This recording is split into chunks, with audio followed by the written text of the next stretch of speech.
शिने sad होकर बाहर आती है तो उसकी फ्रेंड उससे पूछने लगती है कि क्या लिली ने कुछ कहा, तो शिने कहती है कि नहीं कुछ नहीं। यहाँ पर हम देखते हैं कि यांग सबके लिए ऑफिस में स्वीट ऑर्डर कर देता है।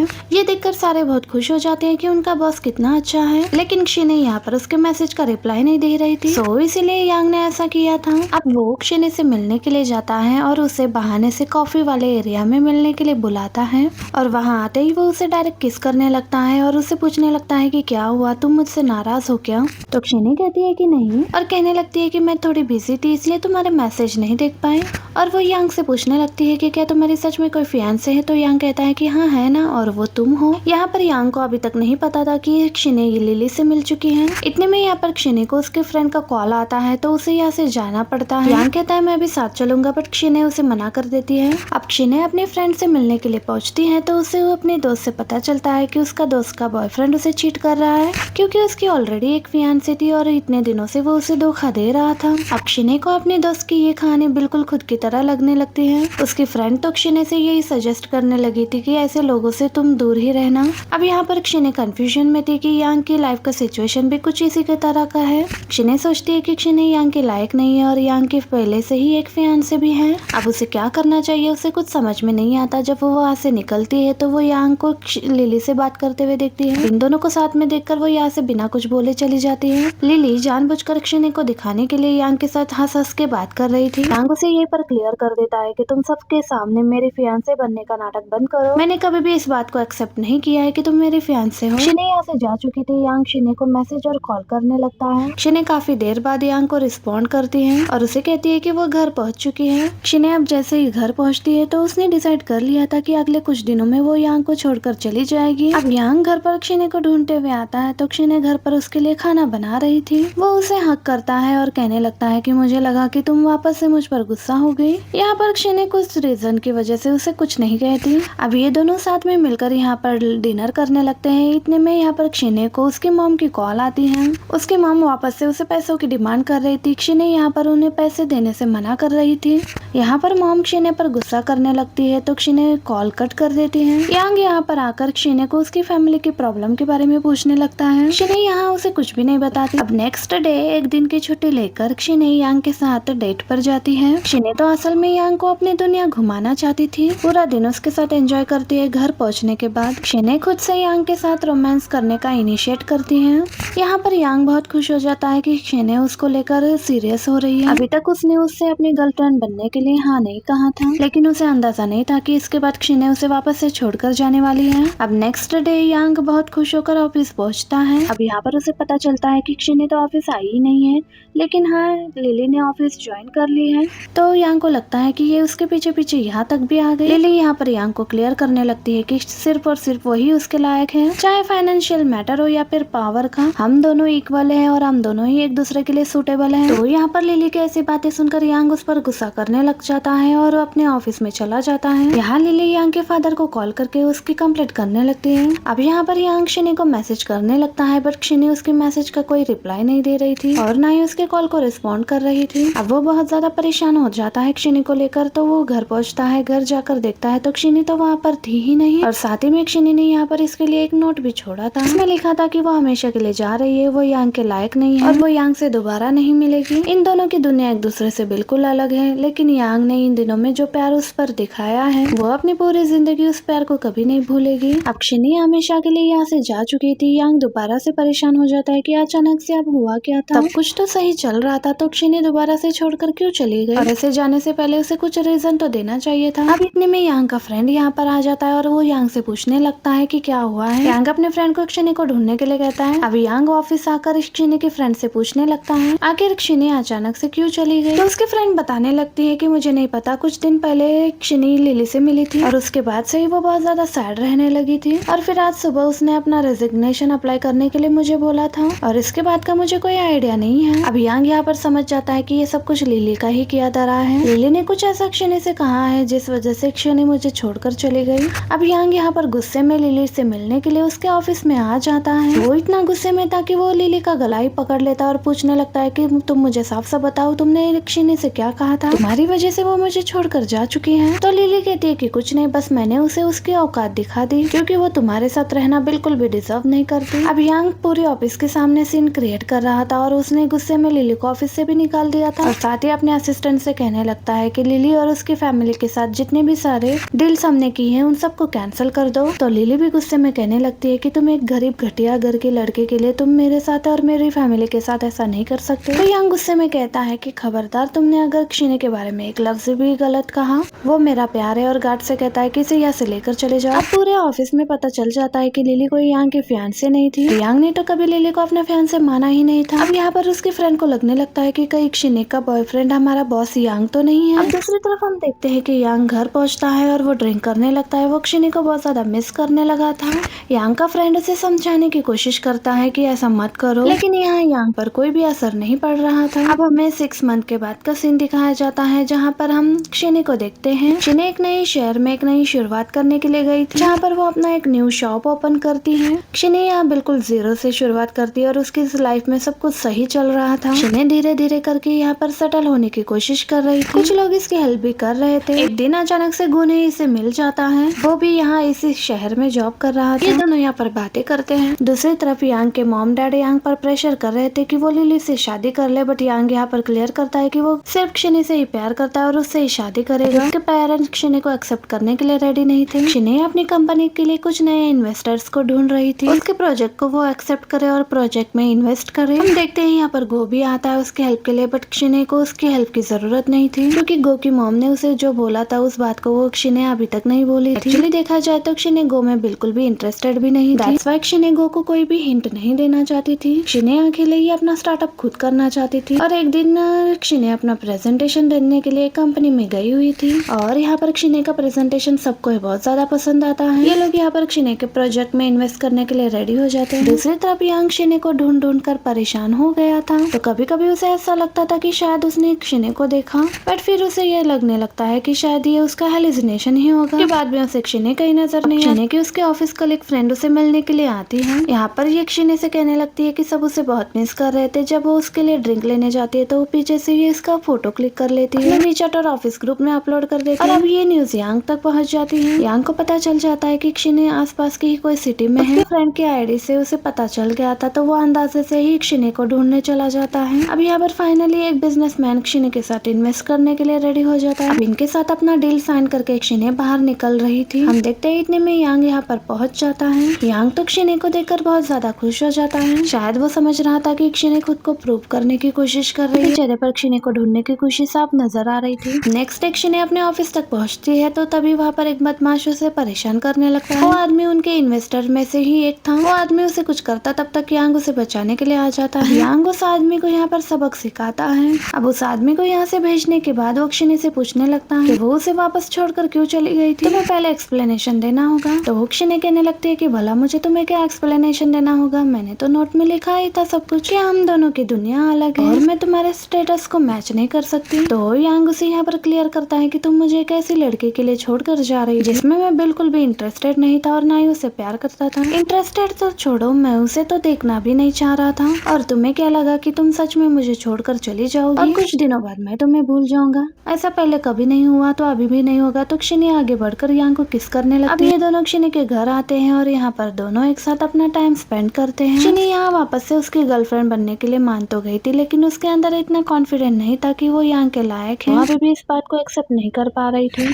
अब जैसे ही कुछ देर बाद क्षिने की आंखें खुलती हैं तो वो देखने लगती है कि यांग तो रूम में नहीं है, तो उसे ढूंढते हुए हॉल में आती है। तो यांग ने यहाँ पर क्षिने के लिए सरप्राइज प्रपोजल प्लान किया था। जैसे ही क्षिने रूम से बाहर आती है तो वो उसे शादी के लिए प्रपोज करने लगता है। मोमेंट सोचने के बाद क्षिने यांग को यस कर देती है और इस बार क्षिने सीरियसली यांग के साथ अपने रिलेशनशिप को एक मौका देना चाहती थी। भले ही ये रिश्ता आगे जाके लड़ाई झगड़ों की वजह से टूटे, लेकिन अब इन सारे रीजन की वजह से वो इस रिश्ते को नहीं तोड़ना चाहती थी। यांग अब क्षिने को किस करते हुए एक फोटो क्लिक कर लेता है, सोशल मीडिया पर पोस्ट कर देता है। अब जैसे इस पोस्ट को उसकी मॉम देखती है तो उनकी तबीयत तो खराब होने लग जाती है, क्योंकि यांग उनके खिलाफ जा रहा था, बट यांग एक्चुअली में बहुत खुश था क्षिने के साथ। अब इस ऑफिशियल पोस्ट को देखकर यांग के ऑफिस में भी यांग और क्षिने के बारे में सबको पता चल चुका था। अब यांग जानबूझकर क्षिने को कॉल करके उसे अपने ऑफिस में बुला लेता है ताकि ऑफिस के लोग यहाँ पर यांग और क्षिने को एक साथ मिल सके। क्षिने सबसे बचते बचाते ऑफिस में पहुँचती है तो सारे यहाँ क्षिने को मैम कहकर वेलकम कर रहे थे। इनफैक्ट वो तो यांग और क्षिने को कॉन्ग्रेचुलेट कर रहे थे, क्योंकि यांग और क्षिने यहाँ पर ऑफिशियली रिलेशनशिप में। जैसे जैसे ही ये दोनों बाहर आते हैं तो लिली उनसे मिलती है और वो जानबूझकर क्षिने को भड़काने की कोशिश कर रही थी।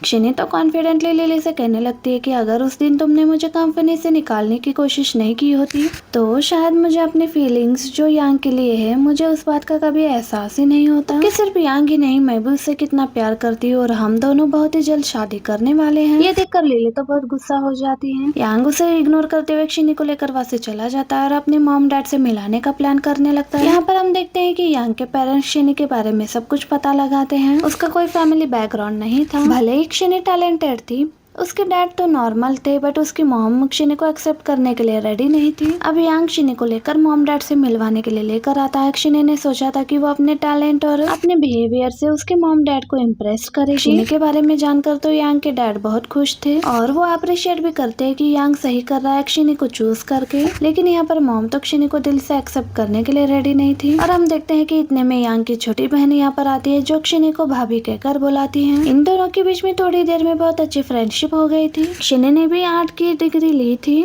तो उसकी छोटी बहन उसे उसके आर्ट में कुछ हेल्प करने के लिए कहती है और यहीं पर इन दोनों की बहुत अच्छी दोस्ती हो गई थी। अब यहाँ पर चाहे क्षिने जो कुछ भी कर ले बट उसकी मॉम यहाँ पर उसे एक्सेप्ट करने के लिए रेडी नहीं कि क्षिने असल में उनके घर की बहू बनने के लायक है और ये बात यहाँ पर यांग भी बहुत अच्छे से समझ रहा था। यहाँ पर घर वाले मॉम को समझाने की कोशिश करते है कि फैमिली बैकग्राउंड कोई मैटर नहीं करता। वैसे भी वो बहुत ज्यादा अमीर है तो उन्हें अमीर बहू लाने की क्या जरूरत है। अब यांग क्षिने को यहाँ से ले जाने लगता है। क्षिने समझ जाती है कि यांग की मॉम उसे कुछ खास पसंद नहीं करती है। क्षिने को परेशान देखकर यांग उसे प्रॉमिस करता है कि जल्दी उसकी मॉम उसे भी एक्सेप्ट कर लेगी। लेकिन ये सारी चीजें बहुत मुश्किल होने वाली थी, ये बात क्षिने भी जानती थी अच्छी तरीके से। अब यांग क्षिने के साथ घर जाता है और दोनों टाइम स्पेंड करते हैं। तभी वहाँ पर गो क्षिने को प्रपोज करने के लिए आ जाता है। क्षिने उसे साफ तौर पर क्लियर करती है कि वो उसे पसंद नहीं करती, वो पहले से सिर्फ उसे अपना फ्रेंड मानती थी। यहाँ पर गो को ये भी पता चल जाता है कि क्षिने अपने बॉस को डेट कर रही है और वो वहाँ से चला जाता है। यांग उसे पूछता है कि क्या ये अब भी तुम्हारे पीछे पड़ा हुआ है तो क्षिने हाँ कहती है और बताती है कि कुछ दिन पहले आया था और मेरी हेल्प करना चाहता था, तभी मैंने उसे मना कर दिया था। यांग खुश था कि क्षिने ने उसे रिजेक्ट कर दिया था। गो जैसे बाहर जाता है तो उसकी मॉम उसे कॉल करती है और कहती है कि अरे मुझे पता चला है कि शहर जाकर क्षिने बहुत अमीर हो गई है। तो गो कहने लगता है कि घटिया भी हो चुकी है क्योंकि वो अपने बॉस को डेट करने लगी है, कोई उसका बॉयफ्रेंड नहीं है। उसकी फैमिली को भी पता चलता है कि क्षिने अमीर हो गई है और वो अपने बॉस को ही डेट कर रही है। तब उनके दिमाग में एक आइडिया आता है, क्यों ना हम क्षिने के बॉयफ्रेंड से थोड़े पैसे ऐंठ ले। और यहाँ पर वो लोग यही प्लान कर रहे थे शहर जाने का। दूसरी तरफ यांग क्षिने के साथ था, उसके लिए खाना बना रहा था। क्षिने को उसकी मॉम का कॉल आ रहा था। क्षिने कॉल नहीं उठाती और वो बताती है कि मेरी फैमिली को अब तक ये बात पता चल चुकी होगी। अगर वो तुम्हारे ऑफिस आते हैं और तुमसे पूछने लगे कि तुम्हारा और मेरा कोई रिलेशन है तो उनके सामने तुम इस बात को एक्सेप्ट मत करना, वरना वो लोग तुमसे पैसे ऐंठने की कोशिश करेंगे। तो यांग भी क्षिने की इस बात पर ओके कह देता है और उसे हक कर लेता है। दूसरी तरफ यांग की जो सिस्टर थी वो अपने मॉम को समझाने लगती है कि क्षिने बहुत ही अच्छी लड़की है और आपको इस बारे में थोड़ा सा सीरियसली सोचना चाहिए। लेकिन उसकी मॉम तो इसी बात पर अड़ी हुई थी कि नहीं, क्षिने गरीब घर से बिलोंग करती है और वो हमारे फैमिली में बहू बनकर आना डिजर्व नहीं करती।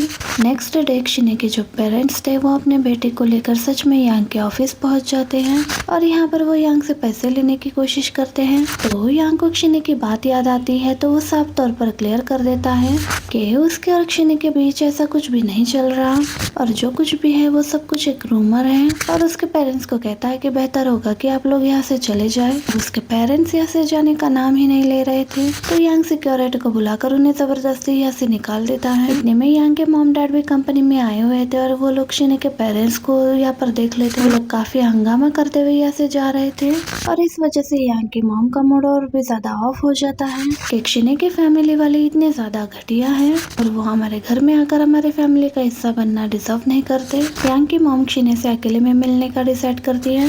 दूसरी तरफ यांग घर आकर ये सारी बातें क्षिने को बताता है तो क्षिने यहाँ पर उसे सॉरी कहकर कहने लगती है कि सॉरी, मेरी वजह से तुम्हें ये सब कुछ झेलना पड़ रहा है। यांग कहता है कोई बात नहीं, तुम्हारी फैमिली थी तो मैंने उन्हें समझा दिया है। नेक्स्ट मॉर्निंग क्षिने को यांग की मॉम का कॉल आता है जो कि क्षिने को अकेले में मिलने के लिए बुलाती है। यहाँ पर क्षिने समझ जाती है कि कोई ना कोई बात जरूर है, इसलिए वो यांग को नहीं बताती। फिर वो उसकी मॉम से मिलने के लिए चली जाती है। यांग की मॉम कहती है कि तुमने देखा कि कल तुम्हारी अपनी फैमिली आकर ऑफिस में कितना बड़ा हंगामा कर रही थी। अब तुम्हें बताओ, इस तरह की सिचुएशन के साथ क्या तुम हमारे घर में आकर रहना डिजर्व करती हो? ये रखो पैसे और मेरे बेटे को छोड़ दो। अब ये देखकर क्षिने साफ तौर पे यहाँ पर मना कर देती है। कहती है कि आंटी, इसी वजह से मैंने यांग को कितने सालों से इग्नोर कर दिया था, लेकिन इस बार मैं उसे छोड़कर नहीं जा सकती और ना ही इन पैसों को एक्सेप्ट कर सकती हूँ।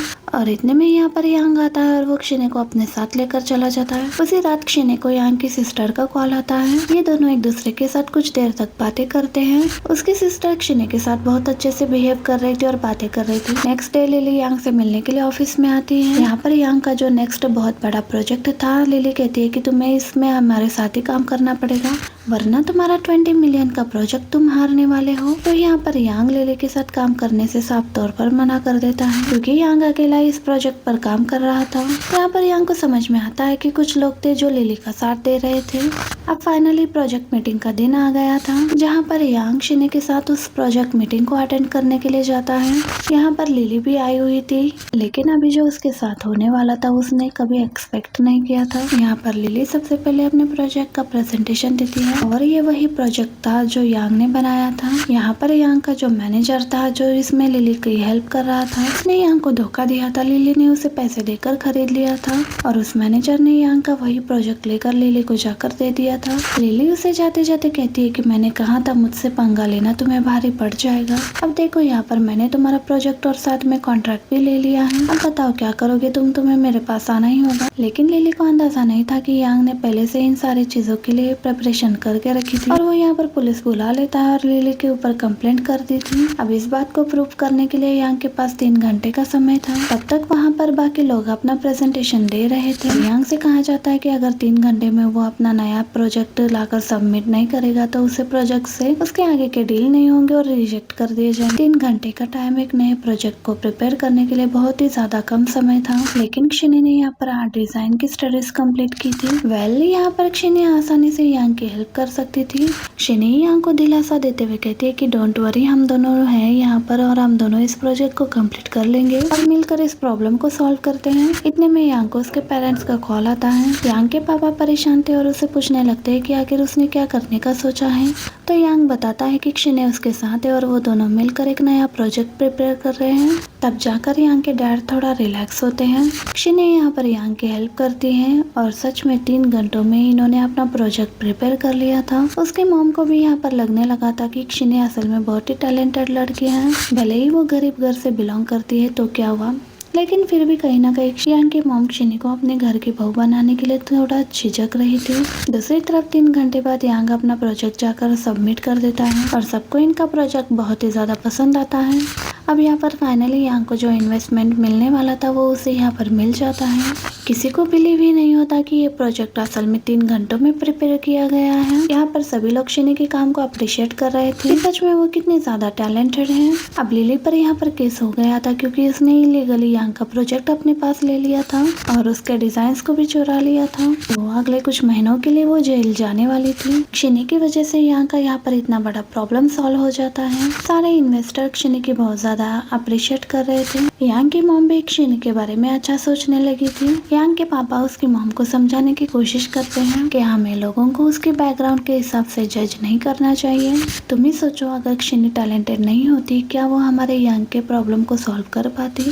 इसके बाद यांग की पूरी फैमिली साथ में डिनर करने लगते हैं क्षिनी के साथ। तब यांग की मॉम क्षिनी से माफी मांगते हुए कहती है और अपने पहले के बिहेव के लिए क्षिनी से सॉरी कहती है। यांग की मॉम क्षिनी को गिफ्ट देते हुए कहती है कि उन्होंने उसके और यांग के रिलेशन को एक्सेप्ट कर लिया है। अब दोनों जब चाहे तब शादी कर सकते हैं। फाइनली यहाँ यांग की फैमिली ने क्षिनी को अपना लिया था और क्षिनी ने भी उनको। अब सब क्लियर होने के बाद क्षिनी अपने पुराने घर जाने का डिसाइड करती है। वहाँ वो जाती है अपने मॉम डैड से मिलने के लिए।